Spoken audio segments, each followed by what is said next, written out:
Welcome to Castles to Cauldrons, where every journey starts with a little bit of magic. Welcome to episode 22 of Castles to Cauldrons. I'm your host, Jason Davis. I'm here with Rachel, Micah, and Terry to talk about some news. So the first big thing that actually just came out today when we were recording this is Grand Floridian will be closing the lobby for a pretty big refurb. I like the Grand Flow lobby, but this was they're going to replace the birdcage, if you're familiar with it, with a bar that is shaped like the birdcage. And due to this, they will not be doing the gingerbread house this Christmas. So, what are your thoughts on the redo of this lobby? I think because of the new tower opening up at Polynesian, I guess they feel like maybe it needs to, I don't know, look newer and fresher since they have that new tower that's right there and it's like brand new. So maybe that's why they're doing that and then adding the addition to another bar. I just feel like a lot of this new stuff that's coming out is like, the new lounge that's coming to Epcot. There's a tavern coming to Magic Kingdom. There's now another bar opening up in Grand Floridian. Like they're definitely leaning more towards like adults going on vacation to Disney and kind of leaning into that type of stuff, I feel. I'm glad they put an extra bar in there because Enchanted Rose does tend to get packed and they have to turn people away or there's a long wait for it. So I think that's nice that they added another option. I hope that I don't think they're going to, but they need to reopen up Bibbidi Bobbidi Boutique up there because that would help a lot of clients out by getting reservations if they miss their opening window or they book last minute. So I hope they consider that, but I hope it's not closed for an extended period of time when it's really just a bar fixture, new furnishings. They're not taking down walls, putting walls up. So I hope that it's a quick turnaround for the refurbishment of it. And it was just a couple of years ago that they did the paint job in the lobby, right? They brought in all I remember seeing plywood and all that jazz, cranes and painting everything. So that's another thing they don't have to do. They're just coming in there. But this is Disney. We talked about it last podcast with, it took 3 years to build a little pavilion. So could this take a year to just replace carpet and bring in new furniture and a bar? My only problem. No, go ahead. My only problem with it is that during the Christmas season, let's say they bring back the gingerbread house next year. Let's hope they do. Where the bar's located, where the elevator bank's located, and the Christmas tree's right there in the middle. That's a lot going on in that little center section, and it's already crowded when they have the gingerbread house on the other side. That's just adding more for people to try to get around, and you're adding, the bar where people are might be pushed out a little bit when they're sitting there, when they might be standing there waiting for drinks. But it's more hustle and bustle in a place that's doesn't necessarily need it for that small amount of time. I was just going to say, as a deluxe resort, I feel like they kind of need to keep it up because, if you're paying so much to stay there, you kind of have expectations that come along with it. So I think the fresher the paint looks, the carpet, the furnishings, all that is, I think it does nothing but make people want to book deluxe more. And I think a bar is nice, because like your Sandals and other resorts you go to like that, the first thing they do when you arrive is they hand you a drink.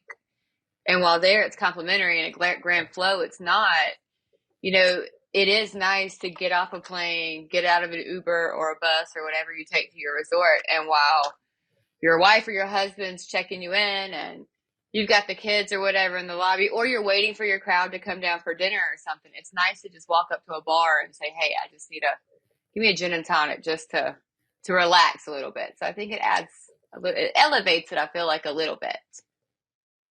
And not to be completely Disney,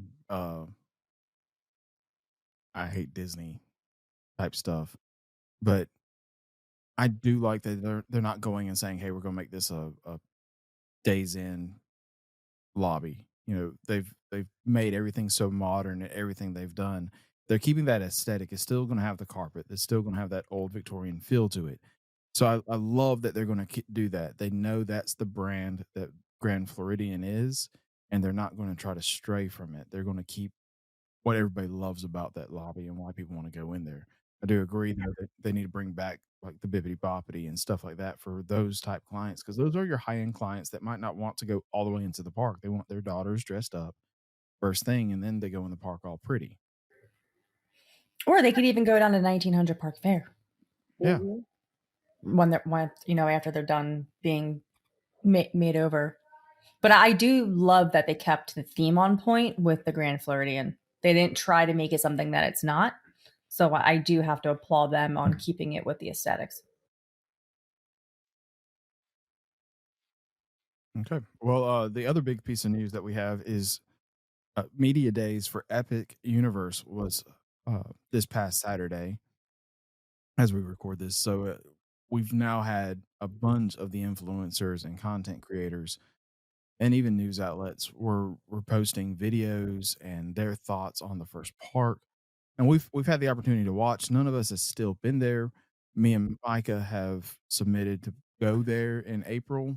I'm hoping to be there on April 26th, but we are planning a trip. If I got to buy my tickets for if everything else falls through, so that's gonna be fun.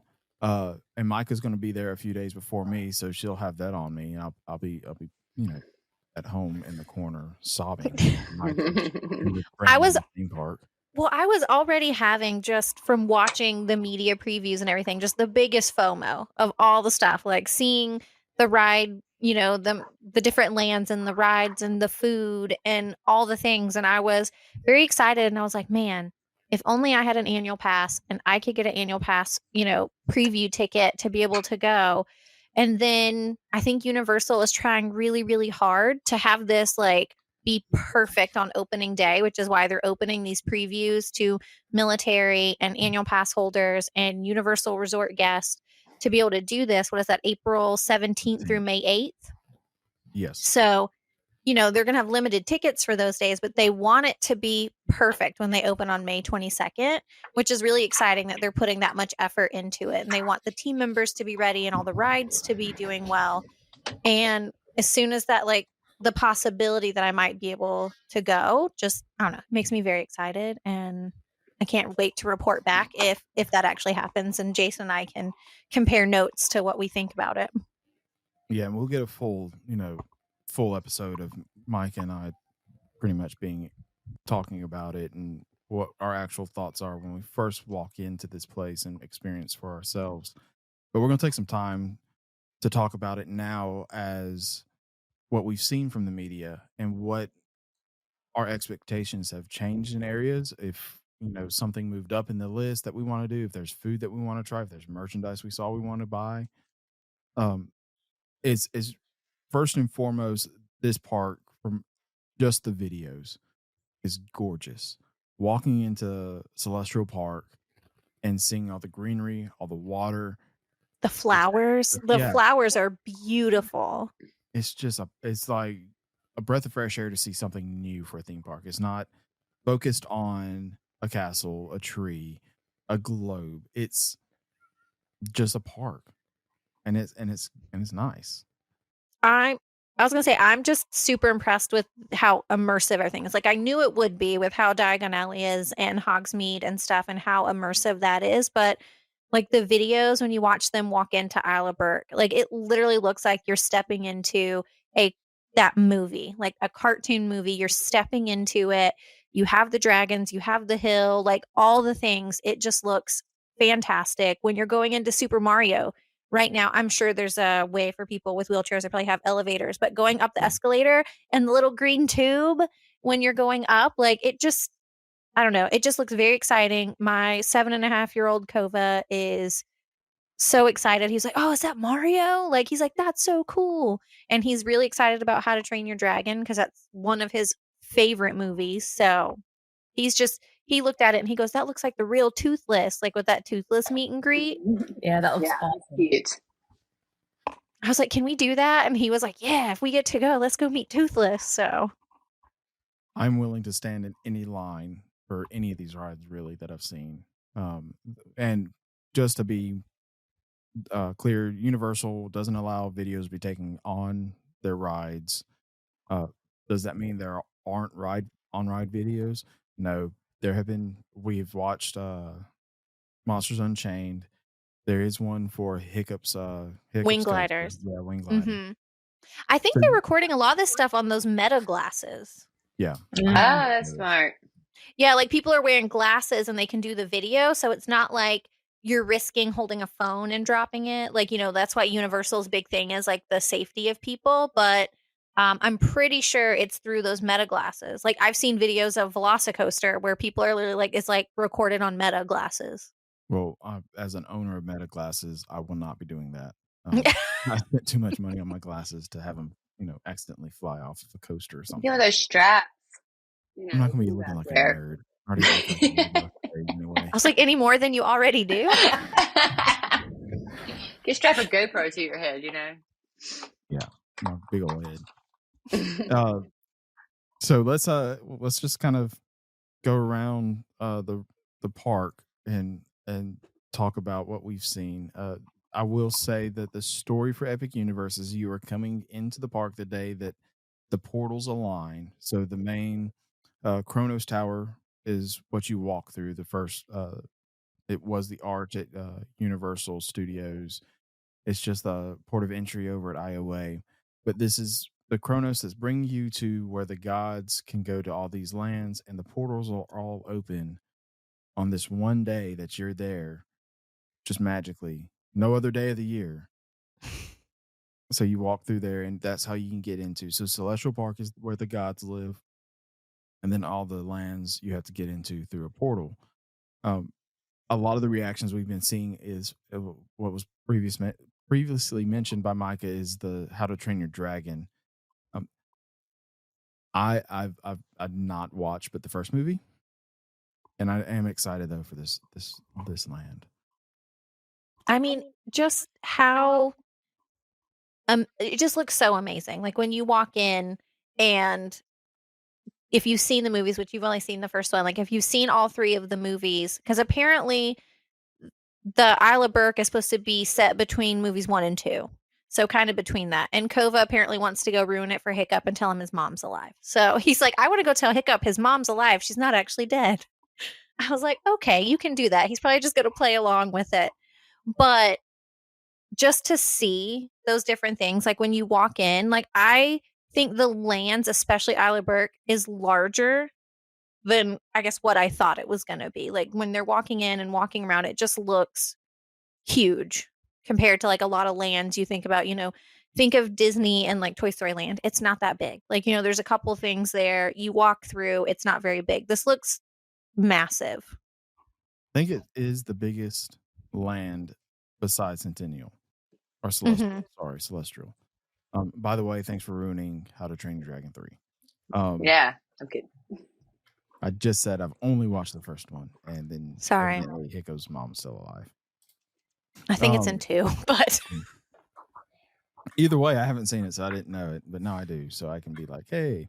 I shouldn't have to say spoiler alert for a movie that's been out for like 8 years. I was gonna say, I think you're safe. There are people that say spoiler alert for Citizen Kane. So yeah, I think Island of Burke is the largest land that they have. It's world. They were correcting them, saying it. They're all worlds. They're not lands. So sorry, that's the correct thing. There is 3 rides there. There's the fire drill, which is a water based attraction where you can shoot water guns. That's a family ride, I think. I don't think it has a height requirement. Correct. The Hiccup Swing Glider, which is a family coaster. It's kind of on the level of Slinky Dog. And then there's, I can't remember the dragon one. Hold on. But it's like a spinning. You go upside down. Dragon Racers Rally. Yeah, and you like are in your own individual seat, and it's almost like it's gliding around, but then like you and your seat also can turn upside down. You can it says each wing has a handle, so you can control them individually and adjust the intensity of your ride accordingly. It is possible to do a barrel roll. Yeah. Yeah, I saw that. That are just doing barrel rolls the entire time. I would vomit. But yep. Yeah. And then, I would vomit. There's also a show which is evidently a real tearjerker. Ordinary Adventures. I'll just name drop them because they've seen it in Shanghai, I think is where it is. And they said that it's just as good here, but they can actually understand what's going on because it's in English. But Yeah. they were Makes brought sense. their tears were in their eyes when they watched it in Shanghai. They said the same thing here. Isle of Burke, I haven't seen any food. Well, no, I'll take that back. The food that I've seen is a handheld macaroni and cheese bread I pan. did in the cone. Yes. So That looks I good. may have to try the peanut butter and jelly one. Ew. Ew. No, And this if is you coming actually from the guy look that at it, it doesn't sound it sounds gross, but yes, it does. I don't know. I'll let you I- know. The bread bowl looks amazing. I eat peanut butter on my hamburgers, so that's like I didn't even know about the peanut butter jelly. Is it macaroni? What is it? Hold on. Let me look it up so I can read it because it sounds more gross than what it is. Hold on. I mean, if it's macaroni and cheese, peanut butter and jelly, then that sounds. No, I mean, entirely it's gross. not like peanut butter and jelly. It's a peanut bacon jam. So it's like a peanut sauce with like a bacon jam. I got you. So it's not like peanut butter and jelly. No, but it's still peanut butter and jelly because it's a jam. I still want to try that chocolate fish thing they have in this land in the. At Mead the mead hall. This does look good though. Let's go over to Harry Potter and the Ministry of Magic because I really didn't look too much into more food over at Island of Burke. I did. It's Isle of Burke. Isle, whatever. I'm excited about going in there and seeing the reveal and everything like that for Isle, but I do think Harry Potter's reveal is a little bit better from what we've seen, and everything's so full scale there. When you walk down the French streets, all the team members that are there to play the different characters. You have a little jazz band that's playing. You have Ilvermorny students. You have a Hogwarts student, and then you have and you get to walk around and talk to them. They have a French aura that's running around, making sure everybody's okay as wizards, and it's just. I think it's going to be great walking through there and fun. A lot to explore. They've shown a lot of the magic spots for the wands. The moon calf in the window of one of them, and it's so cute. He was adopted by an eye doctor or something like that, and because the moon calf is blind, it's like okay. The biggest thing here is we got the first reveal of the queue for the Battle of the Ministry, and if that is not the coolest queue we have ever seen, the reveal and like how they go through the metro flue, like I know it's just like smoke, but it's still so cool. Yeah, so my thought for the flu was that it was going to be more like Guardians, where you walk in, the smoke goes off, and a wall comes down behind you, and one opens up, and then you walk through. The fact that they did the same illusion that they've done for 9 3/4 makes plenty of sense to me. It's like okay, you walk through, the smoke goes up, and smoke comes back. You disappear. Up when you walk through. And then you get the reveal of the Ministry, which I think looks ridiculous. Yeah. Like when you see if you've been on Rise of Resistance, that reveal when you get off the shuttle is amazing. Like whether you're with all the stormtroopers, Yeah. crazy. I think this ups it. I think what's going on in this queue just going to be mind blowing for anybody walking in. When I first watched the video and like people came through and they did like the pan around, like with the giant umbrage there, like it looks like it's like 10 stories high. Like it looks ridiculously big. Like not just, a couple stories high. Like the place looks huge and it's like, wow. And they did this and, they built this and did all this in the same amount of time it took Disney to build Tron. Yeah. Like one thing. They built an entire theme park. That's so great. Hey, I'm not being the negative Disney person right now. But I'm just saying, like, what they did in that amount of time, it's mind-blowing that they were able to do that. Let's be negative toward Universal a little bit. This ride still hasn't been open for previews. Like the media got to ride it, but the previews, like the team members and everybody like that, still have not ridden this ride So because they've Right. they've only been in the queue. yeah, Yeah, they opened up they're the letting queue people to a walk certain through the part. queue. So, but the media, they all got to ride it. It was online if you watch these videos, some of them keep in there that we have 2 opportunities to ride it. So they had scheduled out these times for this ride to be online and going so people can get on it and they can give the praise that it obviously deserves from what everybody said. But the amount of animatronics that you see in the queue itself is kind of crazy.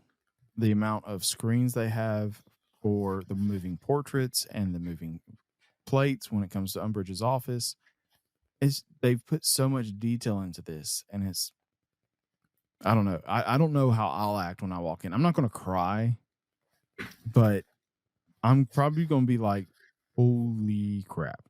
Like awestruck. Like you walk Yeah. in and you're just like, whoa. Like videos don't do this justice. You have to see it in person. And I think that's the whole park, right? The videos aren't doing us Yeah. justice for what we're seeing. When we see it with our eyes, it's just going to be a completely different thing. Do you think that the ride's going to go down a lot because it is so like automated? Like rides always went down. I think it's going to go down for at least 2 hours a day. And yeah, and Hagrid's was the same way. You remember when that opened, it would go down constantly for different things. Yeah. There has been a virtual queue button supposedly added in the app for this ride, so people are thinking that's how it's going to operate for a little bit while they're trying to get it up and going at a regular capacity. But I'm excited to get on it. Me and a guy at work were talking today about how if it's not online for the previews when we go, we will make a special trip this summer just for that ride. And because of also Darkmoor, which we'll talk about in a second. But we planned on, hey, we're going to stay at Helios. We're going to just go straight down because Helios is closest to the Harry Potter world and to the Dark Universe world. So those 2 rides are like considered the best things going on in this park. So if you want to get on an early morning, that's where you want to be. You want to be in Helios, so you're exit right out, going straight to one of those 2 rides, and pretty much one of the first 100 people on the ride. And I like that from the one video I did see of a girl that was riding it that says she's a little bit of like kind of a wimp when it comes to riding rides and she doesn't like drop rides and stuff. She was saying this one isn't like super intense. It's amazing. Like the ride's great.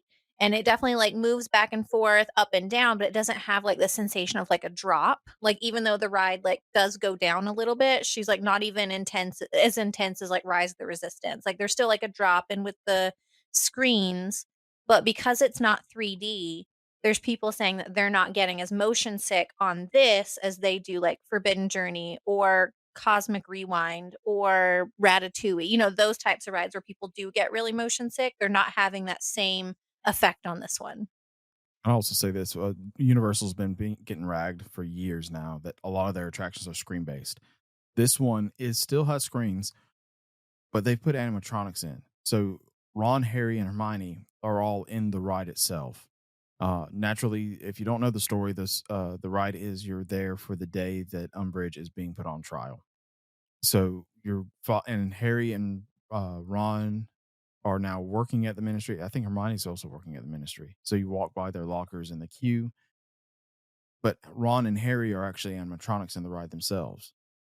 And then Umbridge has an animatronic. So Universal has listened to this criticism that Disney people really have been giving and saying, well, Universal's all screen-based stuff.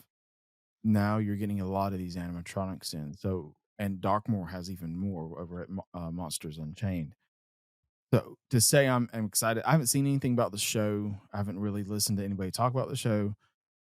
I'm excited for it. Like Micah said, I'm not the biggest fan of Fantastic Beasts, so it doesn't interest me as much. But that ride and what they've done in that land is just crazy. Just to look around, and there's details everywhere of little Easter eggs.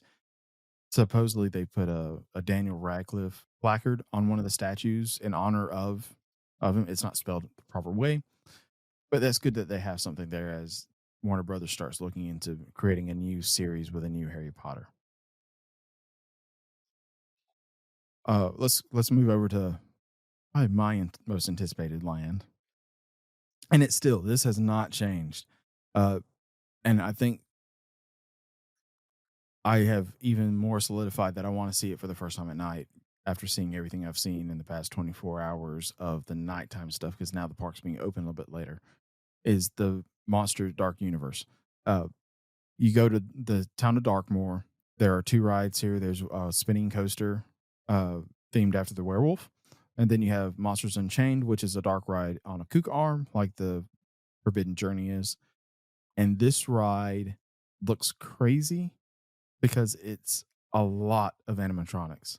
And you're seeing, Phantom of the Opera. You're seeing Dracula, Frankenstein, the Invisible Man, even though, you wouldn't think you could see somebody invisible.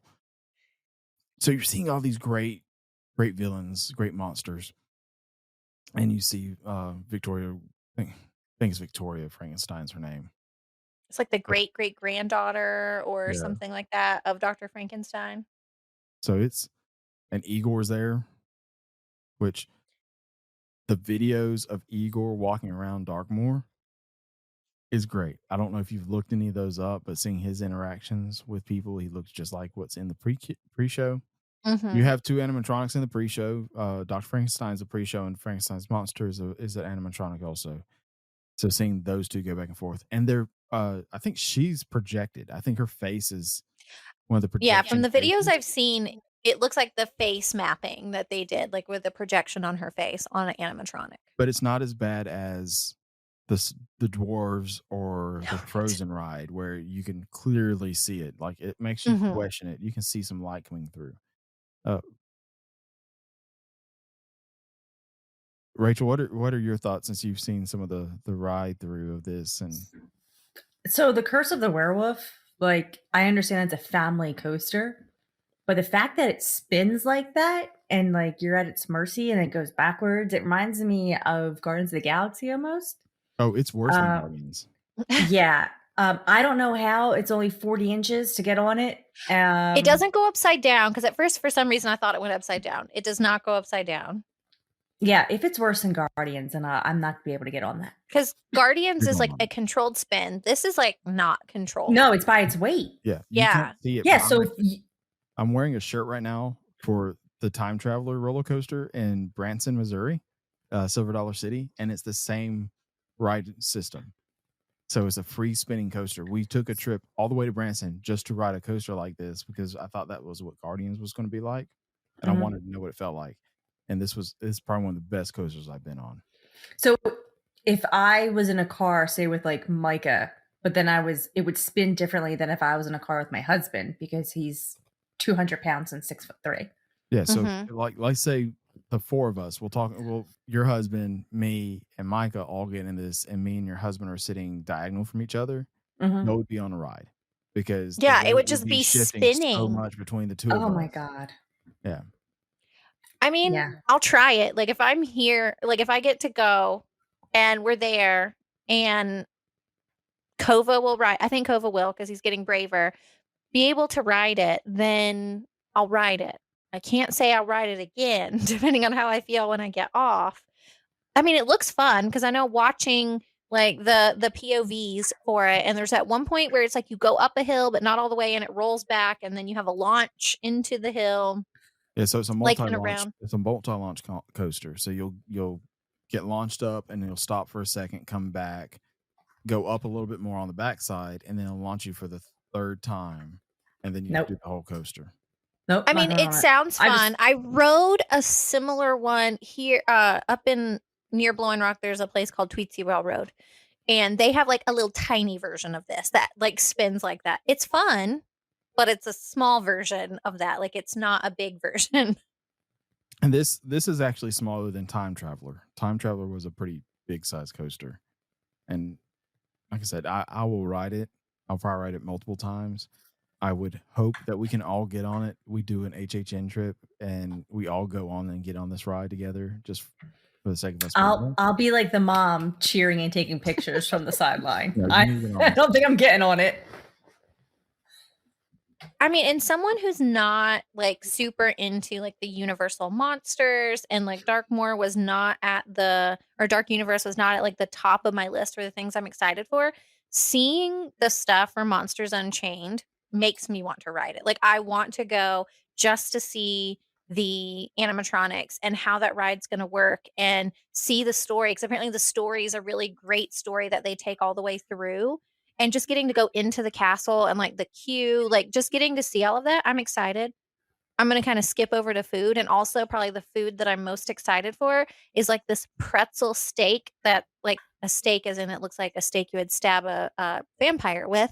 It's like a bread pretzel and it's like garlicky and buttery and it just looks amazing. So I want to eat that. It's food related, but it's the bar. It's from the bar. Yeah. Have y'all watched the video I sent you of the burning blade turning its flames on at night? Yes. Oh my God, that looks so cool. So cool. Yeah.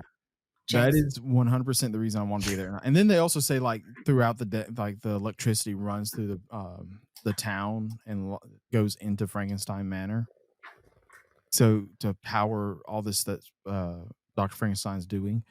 So they say it all has this electrical sound when you're walking through because of all the electrical conduits around. And then seeing that, I think the best time to see this is going to be at night. Yeah. So as much as I want to go running into this world when I first get into the park, I am going to hold off as long as I can and wait until at least the sun sets to go in. Because I think seeing the blades turn on are going to be the best thing next to the dragon doing his fire in Diagon Alley. But you're going to have to experience it before the sun goes down just to see what it's like. No. Yes. No. It's like Pandora during the day and the night. It's like two different experiences. There's a difference. So Pandora during the day is beautiful. And it's supposed to be seen both day and night like that. Like you're supposed to see it at day for what it is, and then at night for being the bioluminescence, glowingness that the world's supposed to be at night. Dark Universe, it is in the title of dark. So I want to go in there at night and see it. Taking everything literally. Got it. And I was like, it also means dark just because of evil and bad. Yeah, I know. So you're going to avoid it during the day at all costs? I am going to try my hardest not to go in that during the day. You know what? When I get there, first place I'm going during the day. Dark Universe. And when you text me, I will ignore it. I'm going to be like Rachel in our group text and just put it on mute and not listen to you.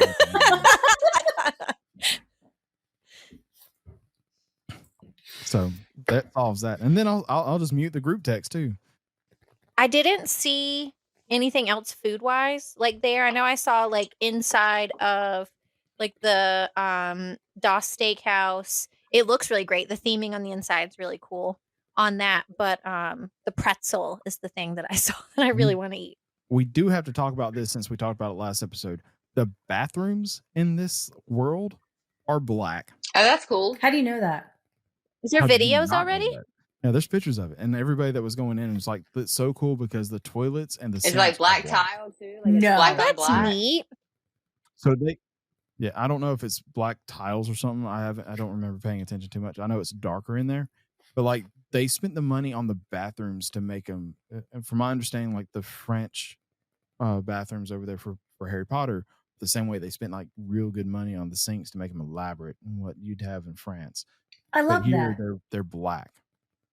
I love the fact that they are paying attention to detail, like up the street. I think it's good. I think they're finally creating a park that I can people watch and spend all day in, like I can at Magic Kingdom. So where I feel like I can't really do that at, Islands of Adventure, Universal Studios. So I'm excited that they are taking some elements, of a more Disney-ish type of experience for people that don't ride the rides like that. Going to hit some rides and somebody leave. Did mention like you can actually enjoy the whole day there. Right. Ordinary Adventure, since our name dropped them because our podcast is so popular that we can get more people to watch them. They actually said like this is the first theme park post Harry Potter that's been built So Universal is taking what they've learned from Diagon Alley, what they've learned from Hogsmeade, and then even Simpsons Land and all the stuff that they've done since then, and applied it to a whole park, and it really comes through. So I'm full on excited about that. I have to say, I wasn't that excited for it. But now after there's black bathrooms, that, I'm in. That was a selling point. Yeah. No, I just think like the attention to detail, I'm really digging. And I just think it's better than a lot of people probably expect it. And they're seeing that now. And, now you're seeing more commercials for it. Like, I feel like the advertisement wasn't really there until this month. But it's been in the theaters for as long as I can remember. Like, I've been going to the movies for a while, and it's been ongoing. You get at least one portal. I haven't seen as many like videos or things of like the character interactions at Dark Universe. Like, did they show that? They have. I've seen some with the bride. I'm Facebook friends with one of the people who are friends with the bride, I guess is how they say it at Universal. I don't know. So she's posted videos that she's in, or the bride's in. And I've seen some videos of Igor, and Igor's hilarious of everything I've seen. I'm looking forward to seeing him. And they have the hunters and Burning Blade, so that's gonna be pretty cool. Right, kind of going back to like character interactions to Isla Burke. They have done a fantastic job on the casting of those characters, like the twins, Tough Nut and Rough Nut. Like on point, hilarious. Like how the girl twin literally even has like the like she has the exact laugh as her. The guy that plays Hiccup like even has like the little shoulder movement that he has in the movie. Like it's fantastic. And I will say Dart, the little dragon that they have that bounces out and does his little Hiccup Says game. That's cool. I know how it works. Yeah.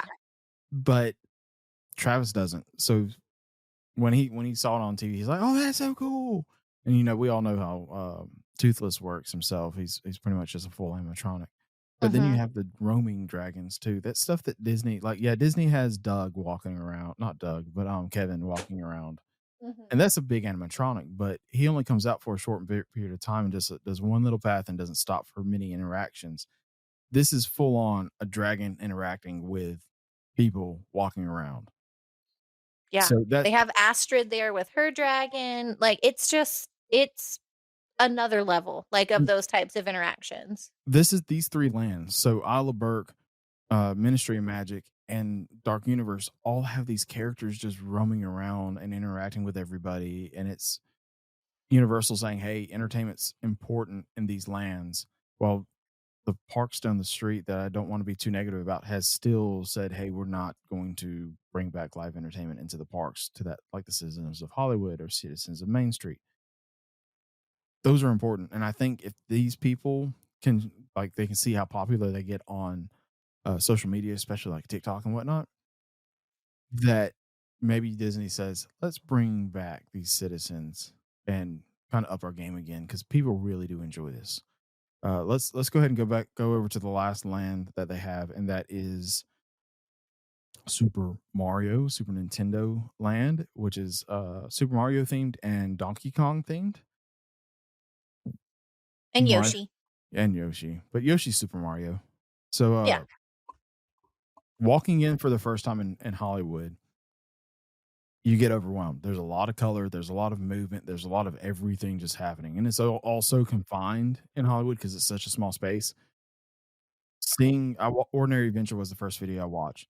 So when they walk through and you see how expansive this thing is, it's still overwhelming just because of the colors, because of the movement. But, oh my God, it's just crazy.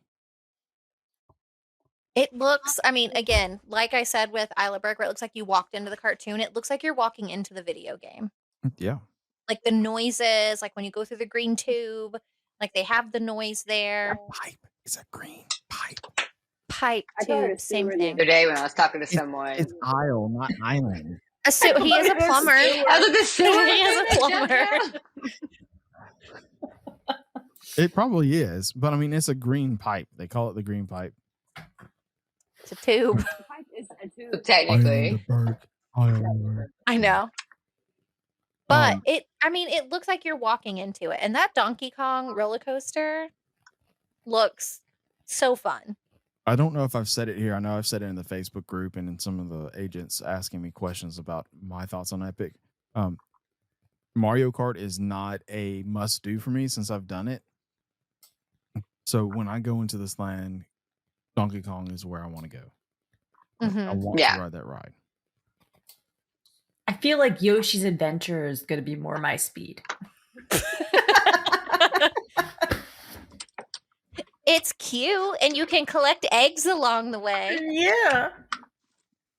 Terry, did you ride the Mario stuff when you I were did at Mario Kart. Yeah. Universal out in? It's Do fun, you have isn't to it? like? Is it interactive? Like, do you Yeah. have your glasses on?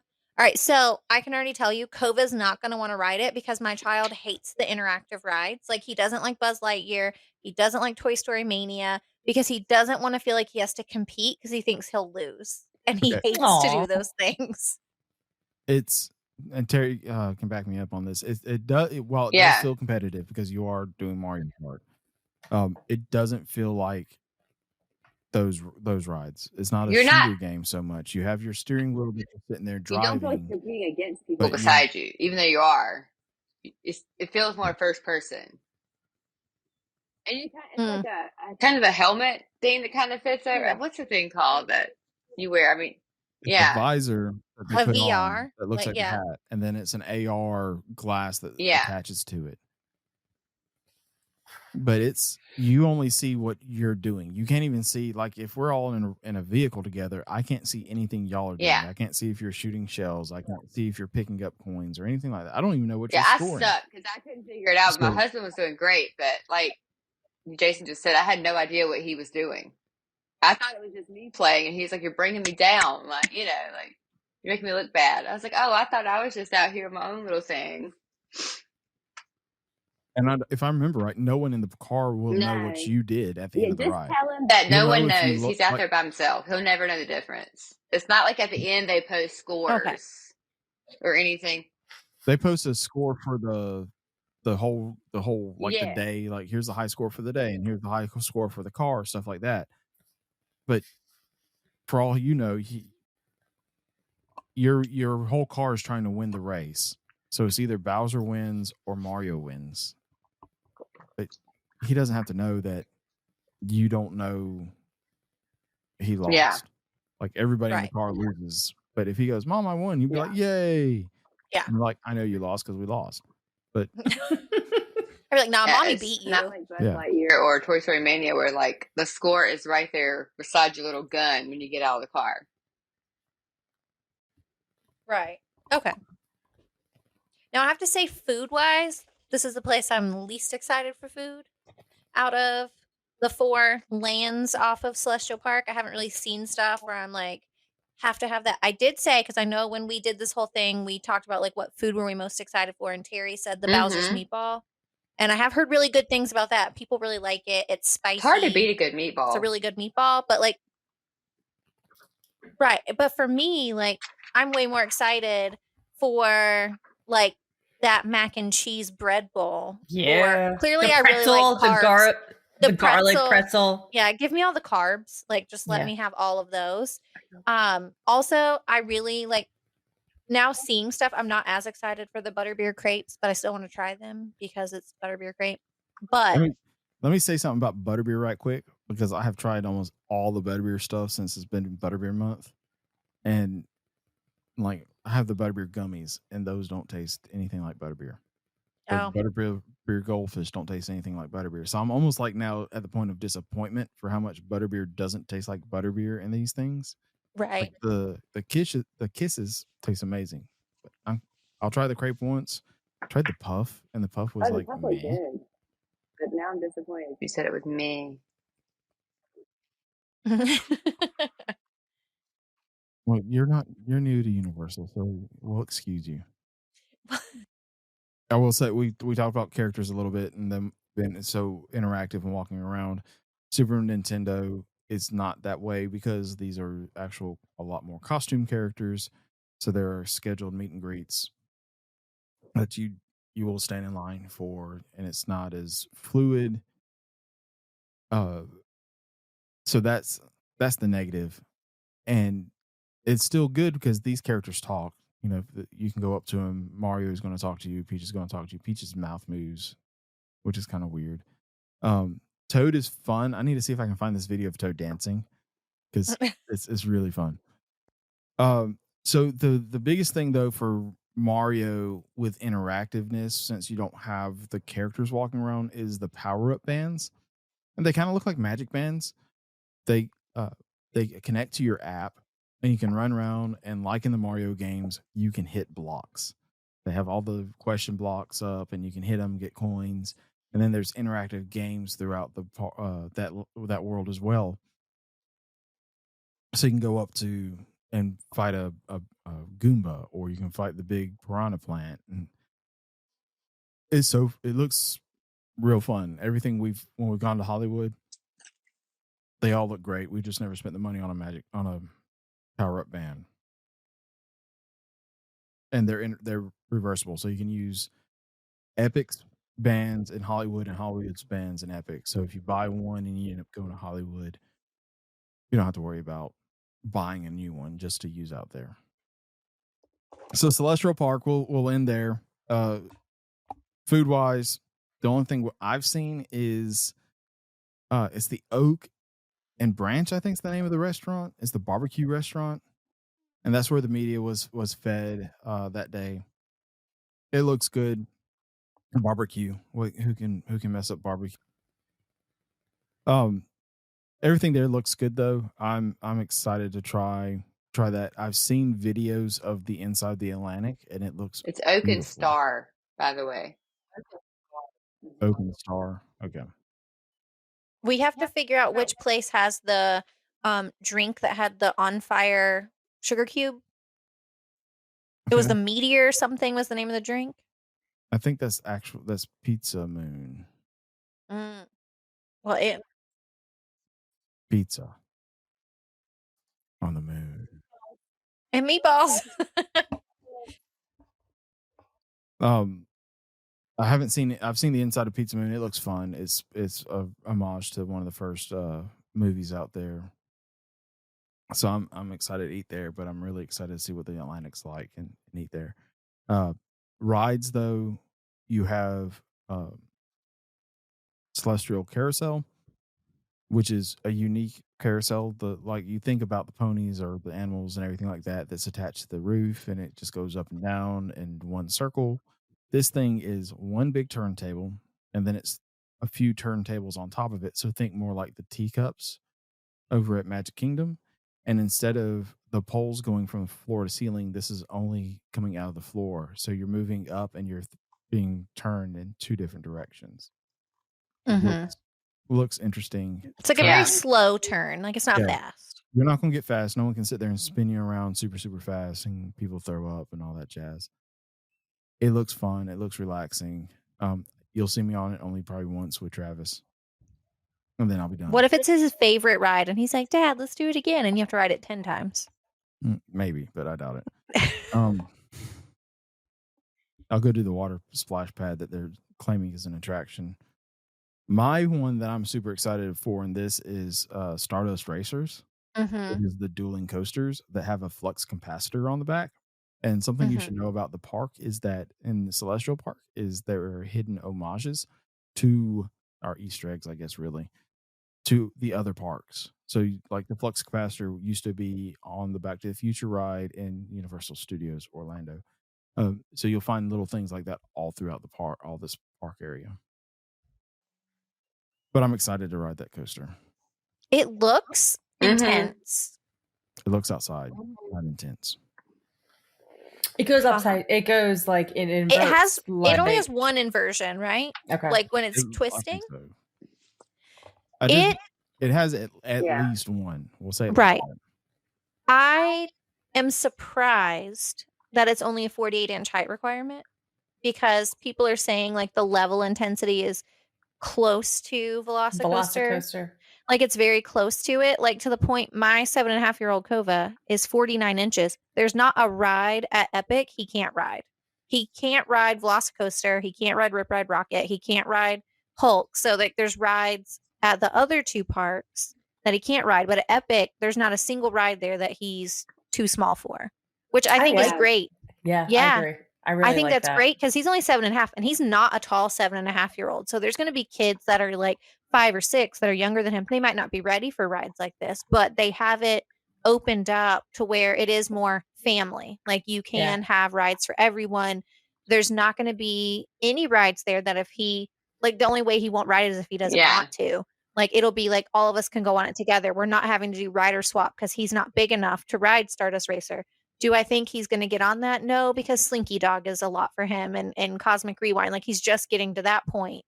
But I love that Universal is kind of thinking about that and going, okay, our highest height requirement at Epic is going to be 48 inches. I agree with everything Yeah. you just said, Micah. Thank you. Now let's set up so we can get done. No, I do. I agree because I do think that it's hard. Like Universal's a hard sell when Small you have kids that are at two different small kids and like a tween. I do think that that's hard to just be in that park with two different kids of that, those ages. Well, and Universal themselves, they don't have many, like any height requirement. Like they don't have any that has no height requirement. They don't have Right. many that are Right. that way. That is very Versus true. down the road at Disney, they have a lot that you Right. can take, like you can baby wear on Right. a lot of their stuff, and it's very much that way. So I feel like with Epic, at least, like there's still not a ton for little kids to do. Like in Isle of Burke, they have a huge playground that looks really fun that kids will love, but they're just, I feel like, more family focused at Epic, like with the whole like theme park thing and just having more available for the entire family to be able to do together. And I think that's when you look at this park, that's why it's laid out the way it is. The front part is very family friendly. Those two areas are the Isle of Burke and Super Nintendo. So And they have they're the families- most ride heavy too. Yeah. And then you go back to the back and it's very much more for the older crowd and more adventurous crowd. Stardust Racers kind of separates those two. So maybe that's where we're going to go with the future of this is more adventurous in the back, more family friendly up front. Mm-hmm. We won't talk about merch. I didn't see much merch. There's a lot of stuff to still be talked about. We'll be talking about this for a while. Like I said, in a few weeks, me and Michael will be down there experiencing it for our first time. Rachel's going to get bored with us talking about this for the 5th time. I'm just gonna have to cinder the pretzel, the garlic pretzel. That looks so good. It Oh, does. shut up. But I think that's going to do it actually for this episode. This went longer than we thought. If you want us to help you plan your epic universe vacation this year, which you should, this is going to be a big time for Universal and a once in a lifetime to take your kids to a brand new theme park. It's going to be epic. You can get a hold of us at magicaltravel.com for a no obligation quote. We'll be glad to point you in the right direction for anything that you need to do Universal, Disney, or family vacation in general. Until next time, which we will talk to you on the next episode. Goodbye. Bye. Bye.